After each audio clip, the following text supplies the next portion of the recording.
The rusty piece of metal I found buried under decades of hay in that crumbling barn wasn't just scrap. It was the key to an 80-year-old mystery that would connect me to a grandmother I never knew existed.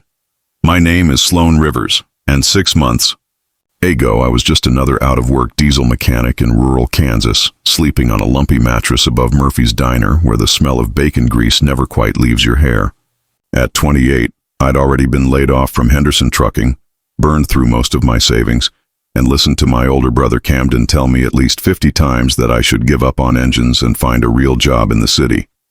Everyone thought I was crazy when I handed over my last $500 to buy a collapsing barn that looked like it hadn't been touched since the Eisenhower administration.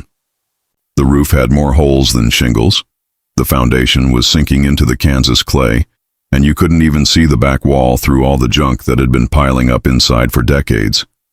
But here's the thing about being a mechanic. You learn to see potential in broken things. You learn that sometimes the most valuable discoveries are hidden under layers of rust and neglect, waiting for someone brave enough or desperate enough to dig deeper. My father taught me that before he died 2 years ago. He was the one who first put a wrench in my hands when I was 7 years old, who showed me how to listen to an engine's heartbeat and understand what it needed. He never talked much about his own family, never mentioned his parents or where he came from. All I knew was that he'd grown up in foster care after his mother disappeared when he was just a baby. I thought I was buying that barn to finally start my own repair shop, to prove to Camden and everyone else that I could make it on my own in a world that still looks sideways at women who prefer carburetors to cubicles. I thought I was making a smart business investment, even though my bank account was down to $347, and Tessa May, my best friend since we were 12, kept shaking her head and muttering about how I was throwing my life away on a pile of rotting wood. What I didn't know was that barn had been keeping a secret for 80 years. What I didn't know was that my $500 gamble would lead me to uncover the truth about why my father never spoke about his mother, why he sometimes got that faraway look in his eyes when military planes flew overhead, and why he taught me that some things are worth fighting for even when everyone tells you to give up. Because buried under all that hay and debris wasn't just decades of forgotten farm equipment. It was a piece of history that had been waiting for me to find it. It was the answer to questions I never knew I should be asking, and it was about to change everything I thought I knew about my family, about courage, and about what happens when you trust your instincts, even when they lead you somewhere impossible. That barn taught me that sometimes the best investments aren't the ones that make sense on paper. Sometimes they're the ones that make sense in your heart, the ones that connect you to something bigger than yourself, something that's been waiting for you to come home. Let me tell you how desperate I'd gotten. By March of last year, I was doing oil changes in the parking lot behind Murphy's Diner for $20 a pop, lying flat on my back under rusty pickup trucks while gravel dug into my shoulders and diesel fuel dripped onto my face. Mrs. Murphy let me use the back lot in exchange for keeping her ancient delivery truck running. But every night I'd climb the narrow stairs to my one-room apartment, knowing this wasn't sustainable. My inheritance from Dad was down to $200, and that number kept shrinking no matter how careful I tried to be. Ramen noodles for dinner again. Generic soap that made my hands crack even worse than they already were from working without proper gloves. I'd wake up at 2 a.m. staring at the water stain on my ceiling, wondering if Camden was right about me needing to face reality. Camden runs a successful insurance office in Wichita, drives a clean Honda Accord, and wears ties that never have grease stains on them. He'd been calling every Sunday since I lost my job, always starting the conversation with, "Sloan, I've been thinking," and ending it with some version of, "Dad wouldn't want you living like this." He meant well, but every conversation felt like another vote of no confidence in the life I was trying to build. The worst part wasn't the money, though. It was the doubt. When you're the only woman in most repair shops, you get used to proving yourself twice as hard for half the recognition. But when you're unemployed, lying under someone's truck in a diner parking lot, that little voice in your head starts whispering that maybe everyone was right about you not belonging in this world. That's when I found myself scrolling through estate sale websites at 2 a.m. on a Tuesday, eating stale crackers and telling myself I was just browsing. I wasn't looking for anything specific, just killing time and avoiding the stack of job applications I'd printed out for office work in the City, administrative assistant positions, data entry clerk, receptionist at a dental office. Jobs that made my chest feel tight just reading the descriptions. The listing popped up on page 3 of the Morrison County estate sales, right between a dining room set and a collection of vintage quilts. Barn and 15 acres, needs work, motivated. Seller. The photos showed exactly what you'd expect from a motivated seller, a structure that looked like it was held up more by wishful thinking than actual engineering. The roof sagged in the middle like a broken back. Boards were missing from the sides, and weeds had grown so tall around the foundation that you could barely see where the building ended and the prairie began. But something about the inside photo caught my attention. Even with all the junk piled up, even with the broken beams and scattered debris, you could see the bones of something substantial.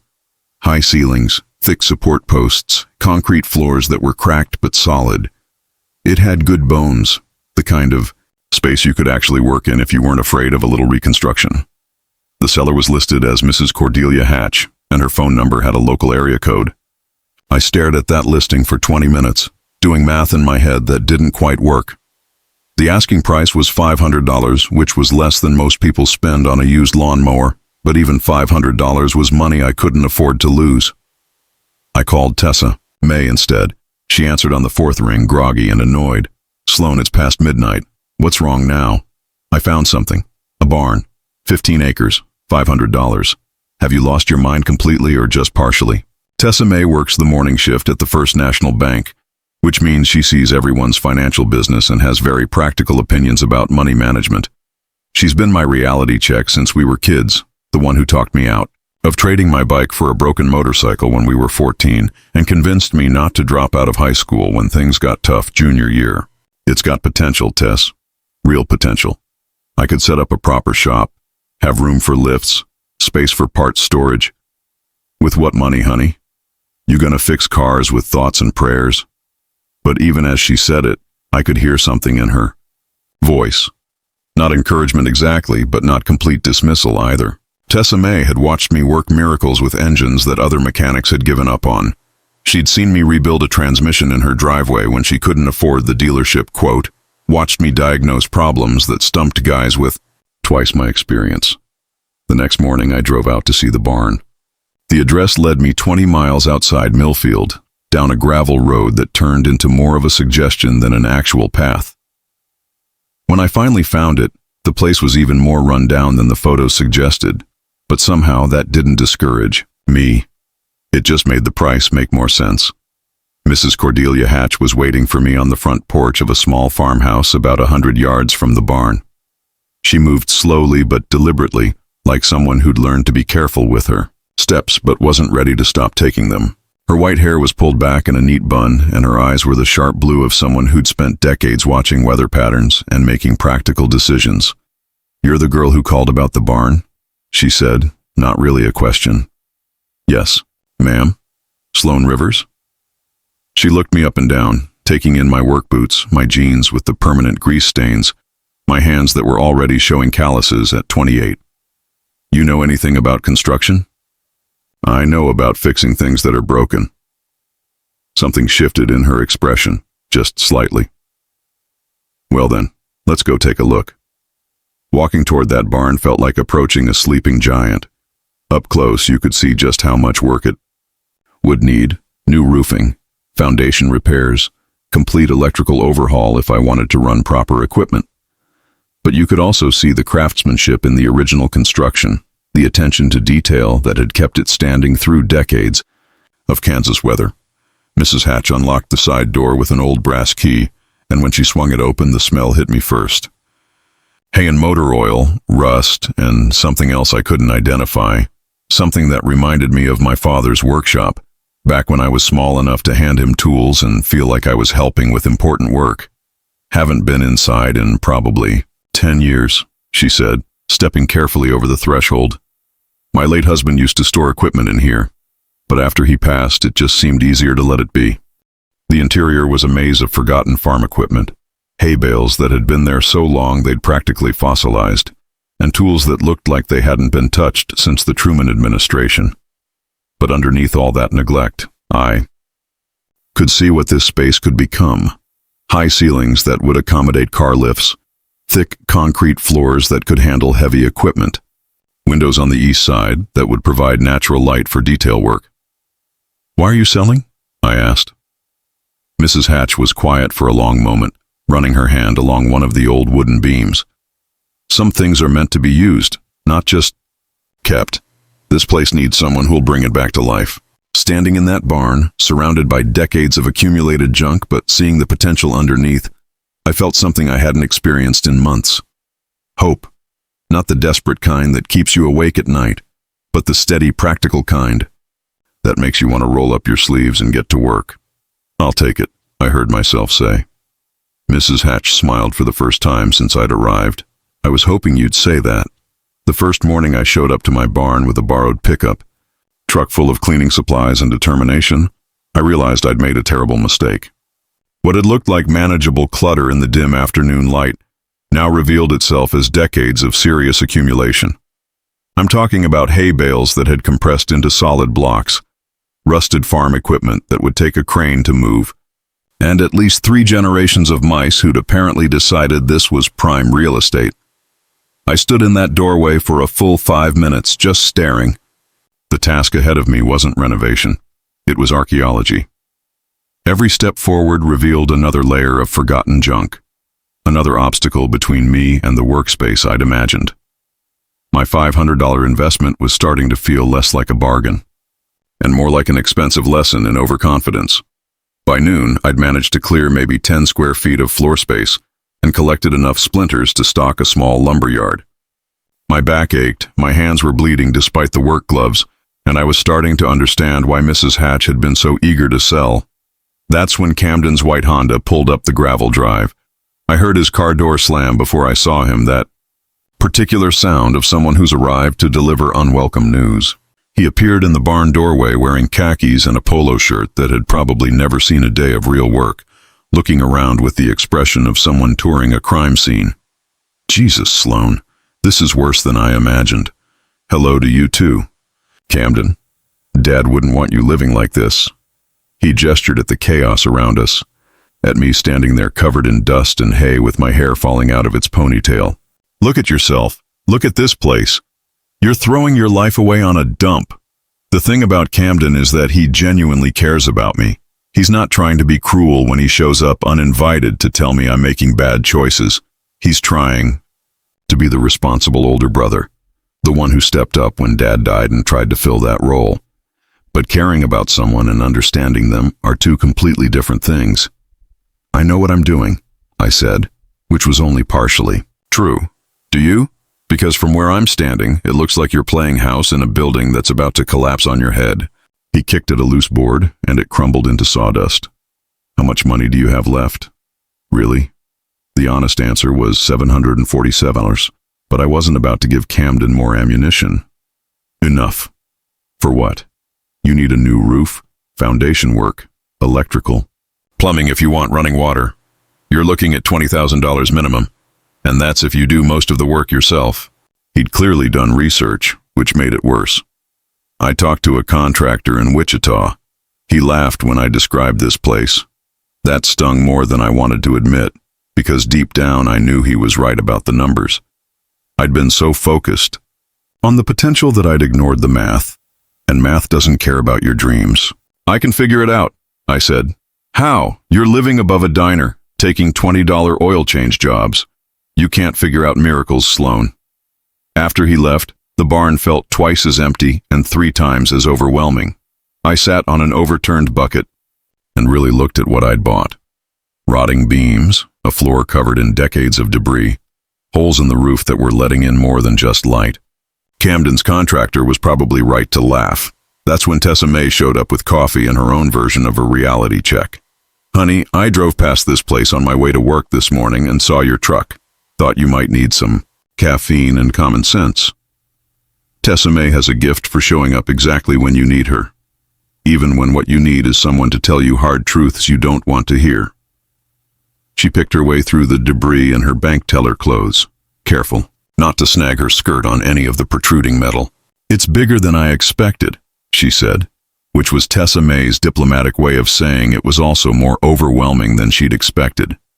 Camden thinks I'm crazy. Camden thinks anyone who takes risks is crazy. That man probably keeps his money in 3 different banks because he's afraid one might fail. She handed me the coffee, which was still warm, and exactly how I like it. Question is, what do you think? Before I could answer, my shovel hit something that wasn't hay or wood or rusted metal. The sound was different, a hollow clank that made me pause and tap it again. Whatever was down there was big and metallic and definitely not farm equipment. What's that? Tessa May asked.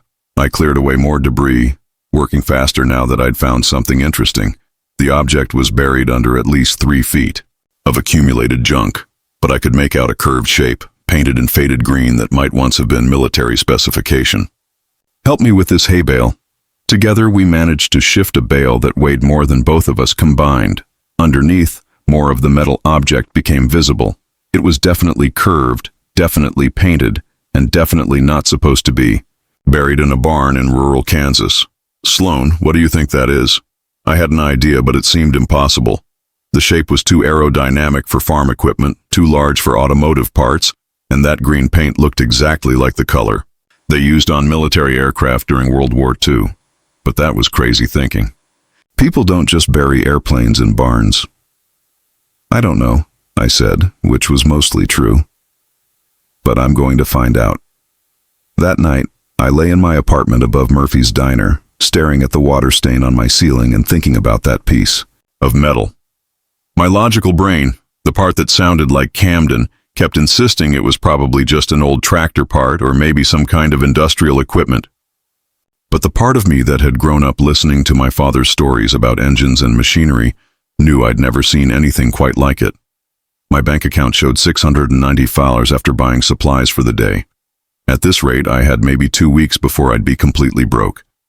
I could keep clearing junk and hoping to make the barn functional, or I could spend money I didn't have to find out what was buried in the back corner.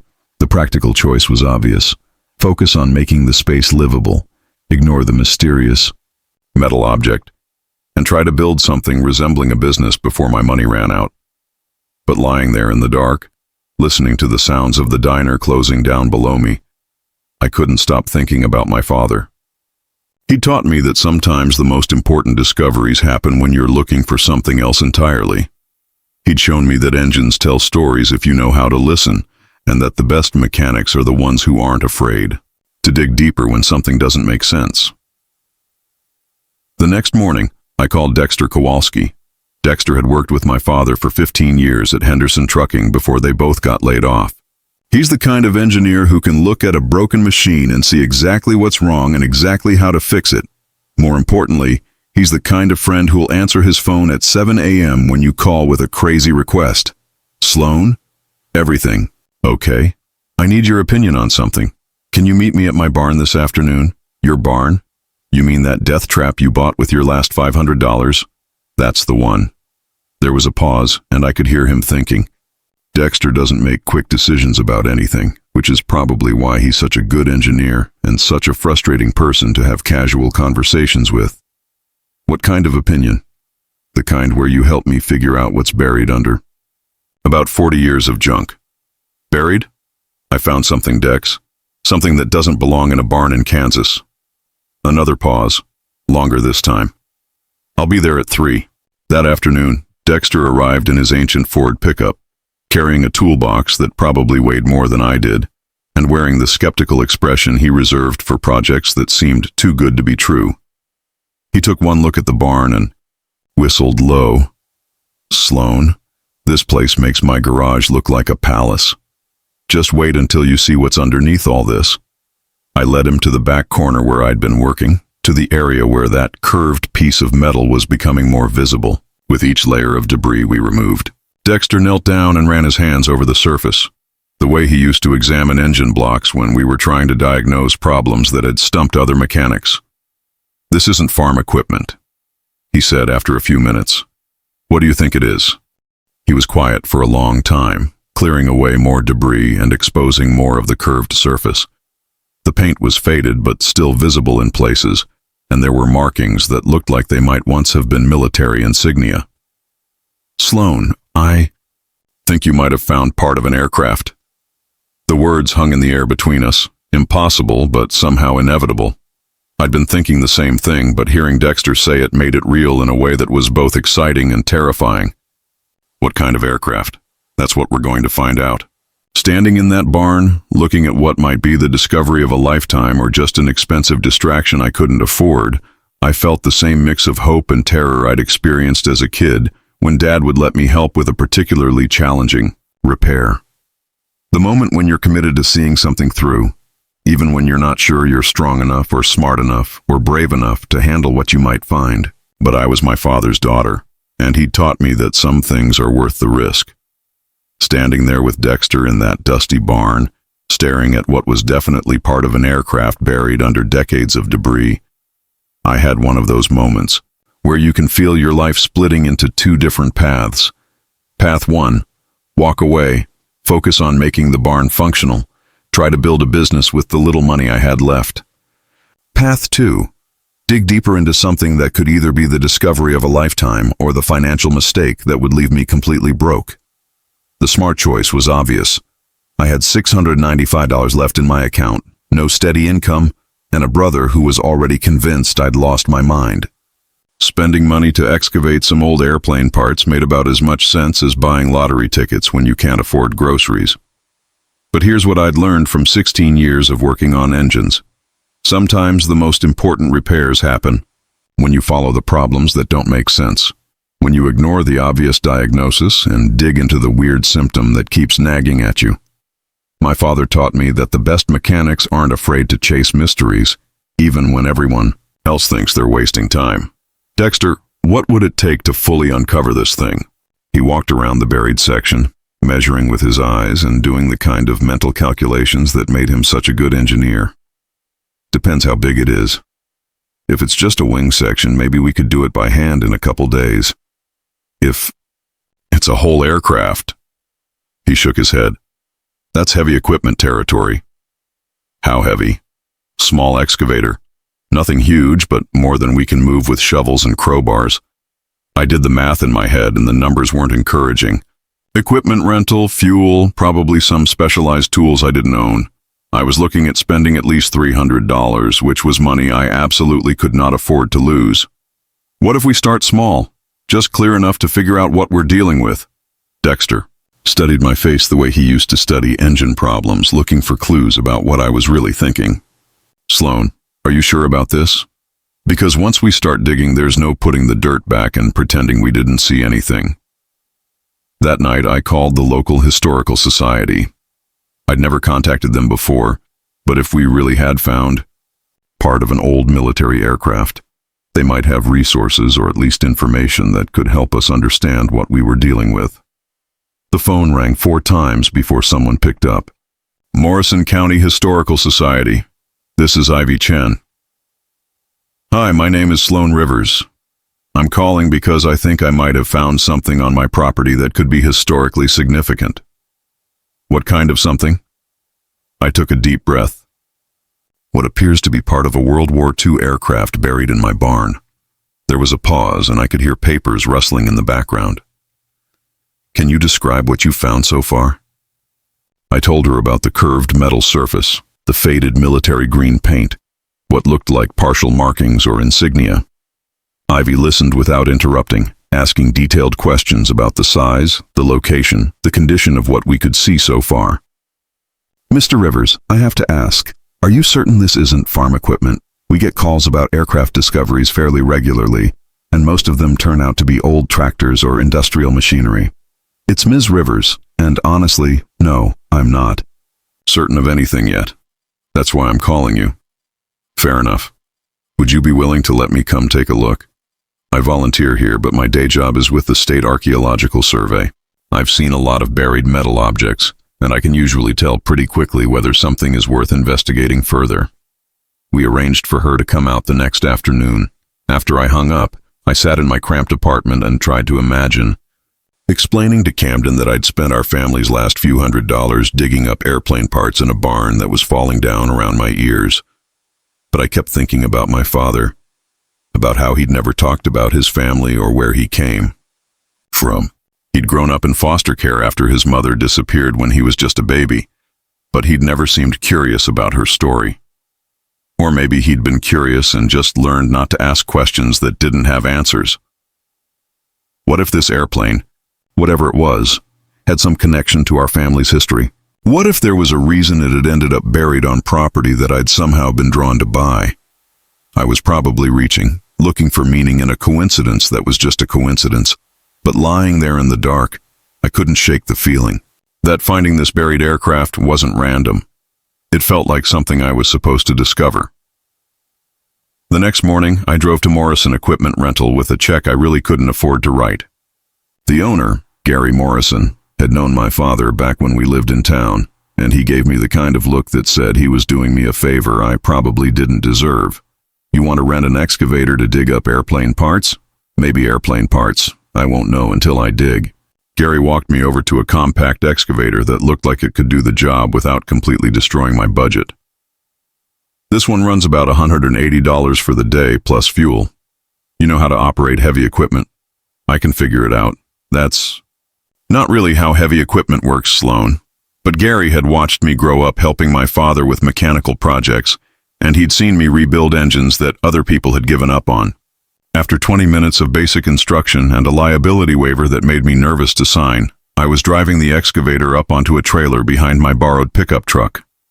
Ivy Chen arrived at the barn just as I was trying to figure out how to unload the excavator without tipping over the truck. She was younger than I'd expected, maybe early 30s, with the kind of practical clothes and confident stride that suggested she spent a lot of time at work sites. Need some help with that? Only if you know how to operate a winch system without killing anyone. Together, we managed to get the excavator off the trailer and positioned near the back corner of the barn where the buried object was waiting. Ivy spent several minutes examining what we'd uncovered so far, taking photographs and making notes in a small field notebook.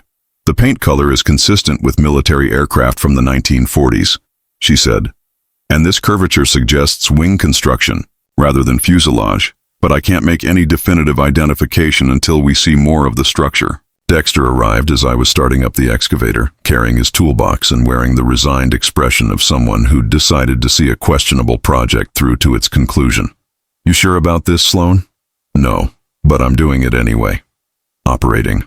An excavator turned out to be less intuitive than Gary Morrison had suggested, but after an hour of careful work, we'd managed to clear away most of the debris from around the buried object. What emerged was definitely not farm equipment. It was the wing of an aircraft, painted in faded military green with partial markings that were still visible despite decades buried under hay and dirt. The wingspan was larger than I'd expected, and the construction was clearly military specification. Heavy, durable, built to withstand combat conditions. My God, Ivy whispered. This is the real thing.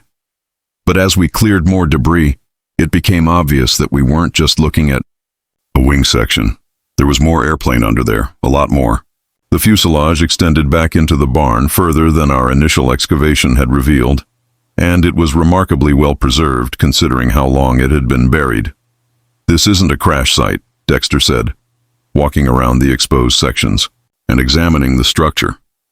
This aircraft was carefully buried. Someone took a lot of trouble to preserve it.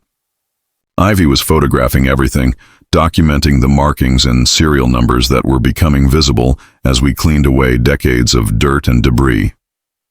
I need to run these numbers through military records, she said. If this aircraft is what I think it might be, we could be looking at a significant historical discovery. As the afternoon wore on, the scope of what we'd found kept expanding. This wasn't just part of an airplane. It was an entire World War II fighter, a P-51 Mustang based on the wing configuration and engine placement. Someone had buried it intact, covering it carefully to protect it from the elements. Why would someone bury a whole airplane? I asked. That's the million-dollar question, Ivy said. Aircraft that went missing during the war were usually reported, especially military aircraft. If someone buried this plane deliberately, they had a reason. By late afternoon, we'd exposed most of the aircraft's structure. It was in remarkable condition, considering it had been underground for what appeared to be decades. The serial numbers on the fuselage were partially visible, though we'd need to do more cleaning to make them fully readable.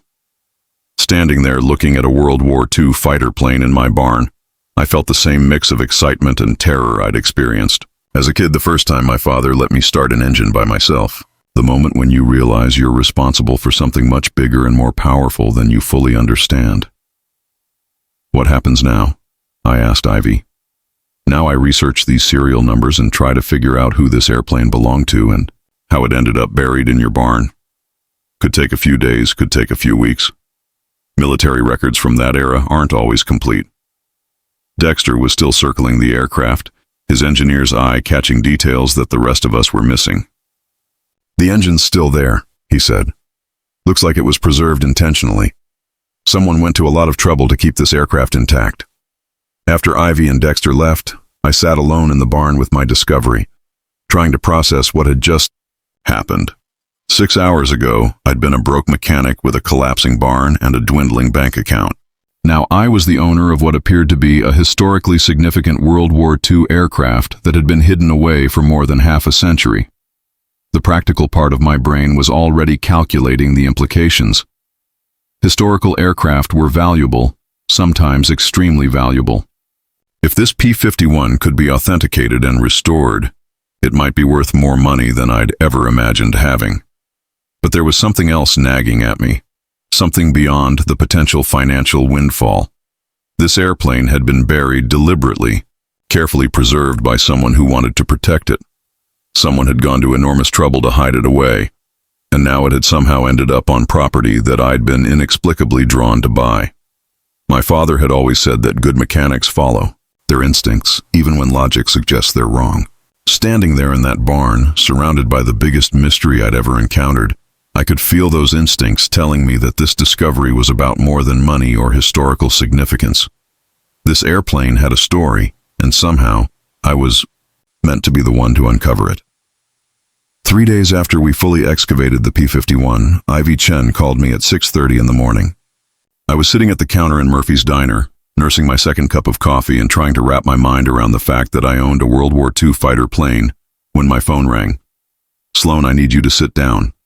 "I am sitting down." "Good. Because what I found in the military records is going to change everything you think you know about your family." My coffee suddenly tasted like metal. "What do you mean, my family?"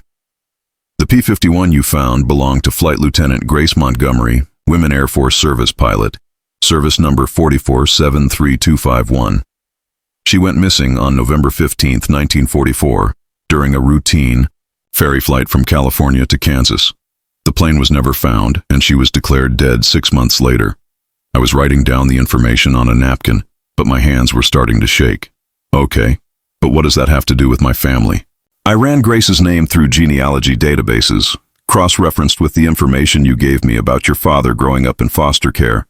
Sloan, Grace Montgomery was your paternal grandmother." The diner went quiet around me, or maybe I just stopped hearing anything except the sound of my own heartbeat. "That's impossible. She was married to James Rivers, had a baby girl named Dorothy in January 1944. When Grace disappeared, James couldn't handle raising the baby alone. He gave Dorothy up for adoption, and she was placed with a foster family. Dorothy Rivers became Dorothy Anderson when she was adopted at age 3. Dorothy Anderson was my father's mother. Your father was Dorothy's son. Grace Montgomery was trying to fly home to Kansas for her daughter's first birthday when she disappeared. She never made it, Sloan. But her plane did." I sat there in Murphy's Diner, staring at a napkin covered in names and dates that connected me to a woman I'd never heard of until 3 days ago. Grace Montgomery, my great-grandmother, a pilot who died trying to come home to her family. How did she end up buried in my barn? That's where it gets complicated. I contacted Mrs. Hatch this morning and asked if she knew anything about the aircraft. She wants to talk to you in person. An hour later, I was sitting in Cordelia Hatch's living room, drinking tea from china cups that looked like they belonged in a museum, and trying to understand how my life had become a story I couldn't have imagined a week ago. Mrs. Hatch moved carefully around her kitchen, her hands shaking slightly as she poured the tea, but her voice was steady when she finally started talking. I've been waiting 80 years for someone from Grace's family to come home. She settled into her chair across from me, and for the first time since I'd met her, she looked every one of her 89 years. My husband found that plane the morning after the storm in November 1944. Harold was checking on the livestock when he saw the wreckage in the back pasture. The aircraft had crashed, but not hard, more like it ran out of fuel and made an emergency landing. Was Grace alive? Mrs. Hatch's eyes filled with tears, but she kept talking. She was hurt but conscious. Harold brought her up to the house, and I did what I could to help her. We didn't have a telephone, and the nearest doctor was 20 miles away. Grace kept talking about her baby, about Dorothy, about how she had to get home for the birthday party. I could barely breathe. What happened to her? She died that night, honey. Her injuries were too severe, and we just didn't have the medical resources to save her. Harold and I, we were young and scared. This was wartime, and there were rumors about spies and sabotage. We were afraid if we reported finding a crashed military aircraft, they'd think we were involved in something suspicious. The tea was getting cold in my hands, but I couldn't seem to move. So you buried her? Harold buried Grace in the cemetery in Millfield. There's a headstone, but it just says Unknown Woman 1944. We didn't know her real name until years later, when I found her identification papers in the cockpit. Mrs. Hatch reached into a small wooden box on the table beside her chair and pulled out a military ID card, dog tags, and a photograph. The photograph stopped my heart. It was a young woman in military uniform, dark hair pinned back beneath a service cap, looking directly into the camera with an expression of quiet determination. But it wasn't the uniform or the setting that made my breath catch. It was her eyes. Dark brown, serious, with the same stubborn set to her jaw that I saw in the mirror every morning. The same calloused hands that I inherited from my father, who'd inherited them from his mother, Dorothy, who'd gotten them from Grace. She looks like me, I whispered. She looks exactly like you, sweetheart. The moment I saw you walk up to this house, I knew you were Grace's family. I've been carrying her story for 80 years, waiting for someone who belonged to her to come home. I studied the ID card, the dog tags with her name stamped in block letters. Grace Montgomery, born 1922, died 1944. 22 years old when she crashed trying to get home to her daughter. Why did you bury the plane? Mrs. Hatch was quiet for a long time, staring out the window toward the barn where we'd found Grace's aircraft. Harold felt terrible about not being able to save her. He said Grace died trying to come home, and the least we could do was make sure her plane made it to Kansas soil. So he buried it carefully, like a proper grave. He built the barn around it to protect it. You've known all these years that there was an airplane buried in there. Harold made me promise never to tell anyone unless Grace's family came looking. He said it wasn't our story to tell, but I've walked out to that barn every few months for 80 years, just to make sure it was still there, making sure Grace's final flight wasn't forgotten. I looked again at the photograph of my great-grandmother, this woman who died before my grandfather was even walking, whose story had been buried along with her airplane. My father never knew about her. Your grandfather James remarried after the war, started a new family. I think he wanted to forget about Grace, about the pain of losing her. When Dorothy was adopted, the new family probably never told her much about her birth parents. Sometimes people thought it was easier for children not to know about complicated histories. Mrs. Hatch handed me a small leather journal that had been wrapped in oiled cloth. This was in the cockpit. Grace's flight log, she wrote in it every day. I opened the journal carefully, and Grace's handwriting filled the pages. Notes about weather conditions, mechanical issues, flight routes, but scattered throughout the technical entries were personal observations, thoughts about her daughter, dreams about the future. October 30th, 1944. Dorothy took her first steps yesterday.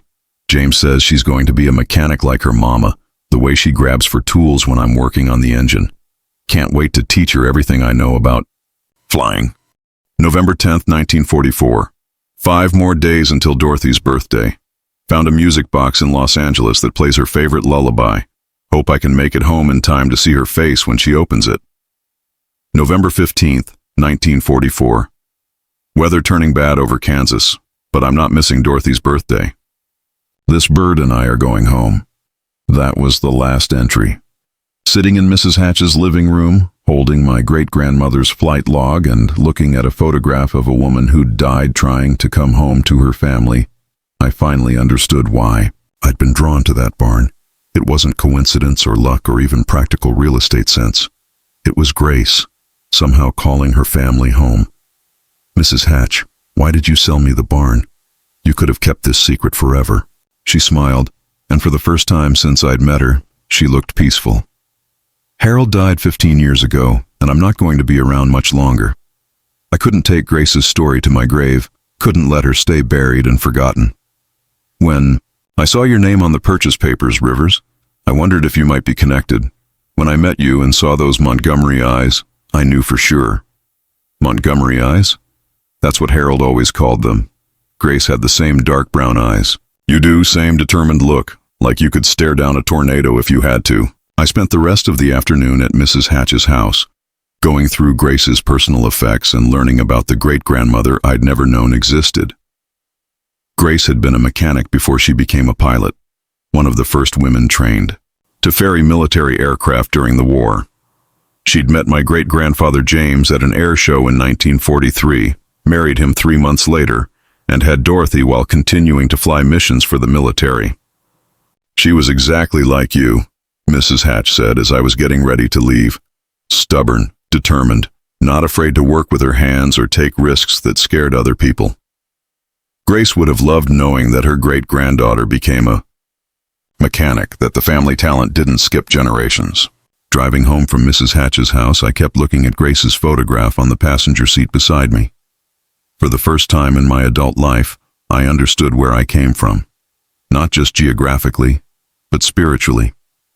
I came from women who weren't afraid of machines, who understood that sometimes you have to take risks to protect the things you love.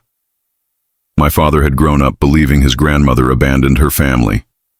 The truth was that she'd died trying to come home to them, and her final flight had ended up buried under decades of silence and well-meaning secrecy.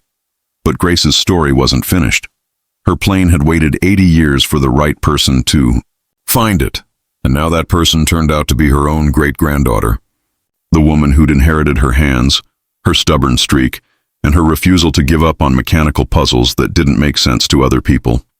That night, I sat in the barn with Grace's P-51, reading through her flight log by flashlight and trying to imagine what she'd been thinking during those final minutes of flight.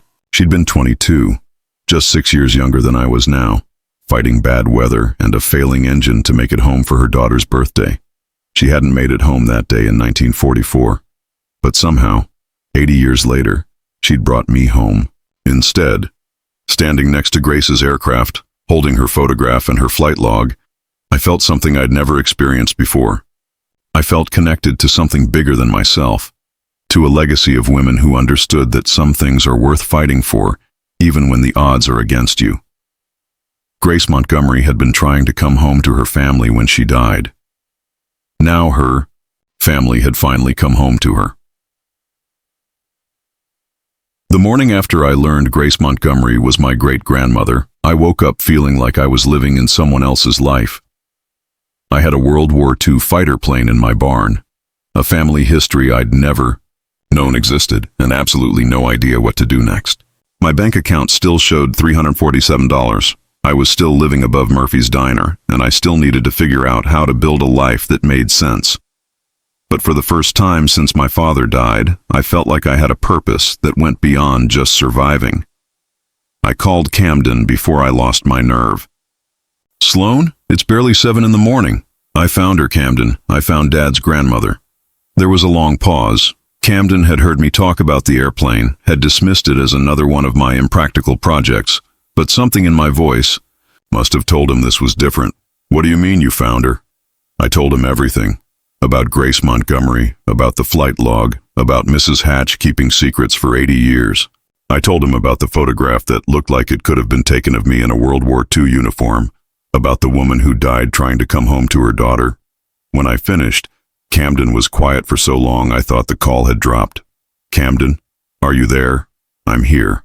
I'm just trying to process the fact that you bought a barn with our last $500 and accidentally solved an 80-year-old family mystery.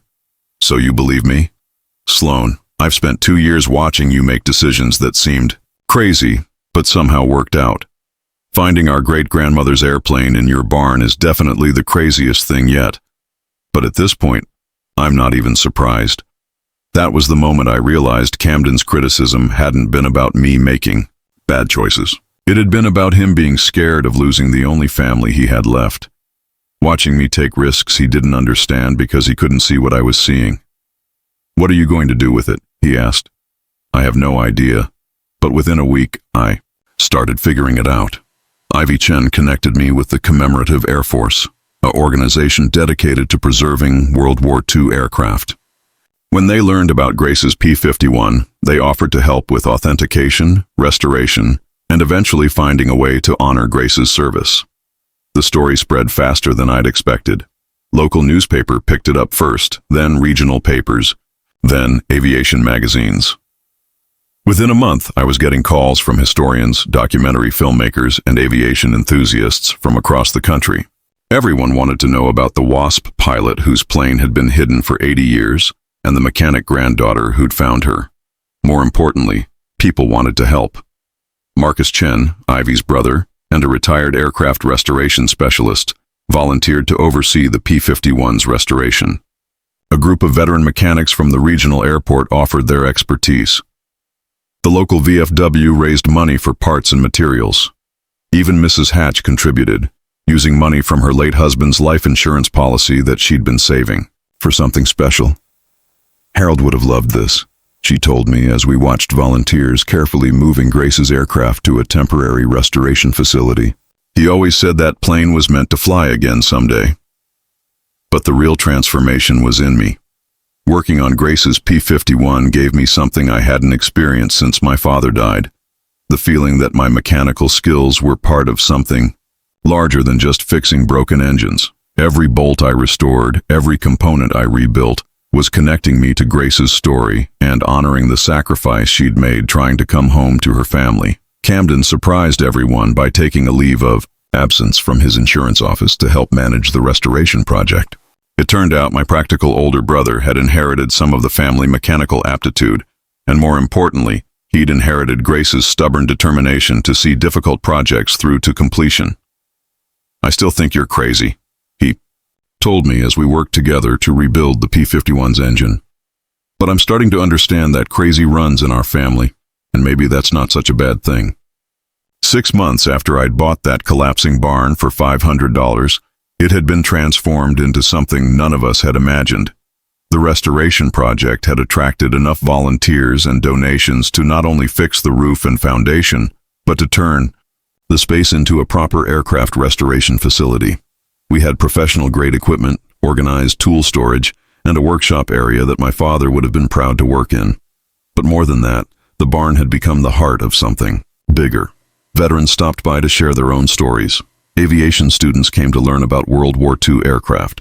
History classes took field trips to see Grace's P-51 and learn about the women Air Force service pilots who'd served their country in ways that hadn't always been recognized. The restoration took 18 months. When we finally rolled Grace's P-51 out of the barn for its first engine test in 80 years, Mrs. Hatch was there in a wheelchair, wearing a yellow dress that she said was Grace's favorite color. She would have loved this sound, Mrs. Hatch said as the Merlin engine roared to life for the first time since 1944. The aircraft's first post-restoration flight was scheduled for November 15th, the anniversary of Grace's final mission. I wasn't qualified to pilot a P-51, but Sarah Rodriguez, a former Air Force pilot who'd volunteered with the restoration project, would be taking Grace's plane back into the Kansas sky. The night before the flight, I sat alone in the barn with Grace's restored aircraft, holding her flight log and thinking about everything that had changed since I'd made that crazy decision to buy a collapsing barn. I'd started my own business, Rivers Aviation Restoration, specializing in vintage aircraft and engines. The work was challenging, sometimes frustrating, but always meaningful. Every project connected me to aviation history, to the stories of people who'd pushed mechanical boundaries and refused to accept limitations. Camden had become my business partner, handling the administrative side while I focused on the technical work.